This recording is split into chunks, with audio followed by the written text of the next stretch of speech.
প্রিয় স্বর্গীয় পিতা, আজ যারা এই প্রার্থনা দেখছেন ও শুনছেন, তাদের প্রত্যেককে আমরা তোমার হাতে সমর্পণ করছি।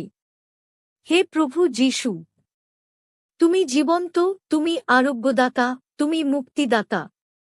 যারা দুর্বল হয়ে পড়েছেন, যারা শরীরের যন্ত্রণায় কষ্ট পাচ্ছেন, যারা দীর্ঘদিন অসুস্থতায় ভুগছেন, তাদের উপর এখন তোমার আরোগ্যের স্পর্শ নেমে আসুক। যিশুর নামে আমরা ঘোষণা করছি, রোগ সেরে যাক, ব্যথা দূর হয়ে যাক, দুর্বলতা চলে যাক, শরীরে নতুন শক্তি আসুক।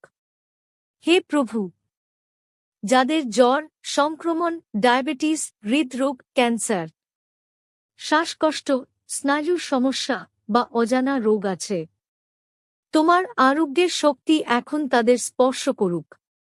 যিশুর রক্তের শক্তিতে প্রত্যেক রোগের উপর বিজয় ঘোষণা করছি। পবিত্র আত্মা, তুমি এখন তাদের শরীরের প্রতিটি কোষ স্পর্শ করো। ক্ষতিগ্রস্ত অঙ্গ পুনরুদ্ধার হোক, দুর্বল দেহ শক্তিশালী হোক, অসুস্থ শরীর সুস্থ হয়ে উঠুক।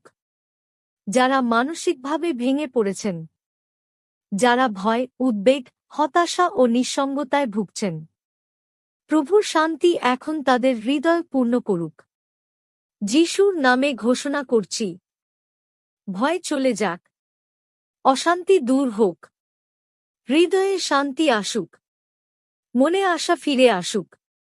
হে প্রভু, যারা বিছানায় শুয়ে এই প্রার্থনা শুনছেন, যারা হাসপাতালের শয্যায় আছেন, যারা চোখে জল নিয়ে আরোগ্য প্রত্যাশা করছেন, তাদের এখন স্পর্শ করো।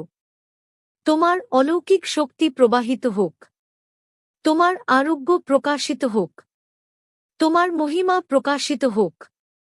প্রভু, তাদের পরিবারকে শক্তি দাও, তাদের যত্ন নেওয়া সকলকে আশীর্বাদ করো। আমরা বিশ্বাস করি, তুমি এখন কাজ করছ, তুমি এখন স্পর্শ করছ, তুমি এখন আরোগ্য দিচ্ছ। যারা এই প্রার্থনা শুনছেন তারা বলুন, যিশুর নামে আমি আরোগ্য লাভ করছি। ধন্যবাদ প্রভু, কারণ তোমার শক্তি কার্যকর, তোমার দয়া অনন্ত, তোমার আরোগ্য বাস্তব। আমরা এই প্রার্থনা করি যিশু খ্রিস্টের শক্তিশালী নামে। আমেন।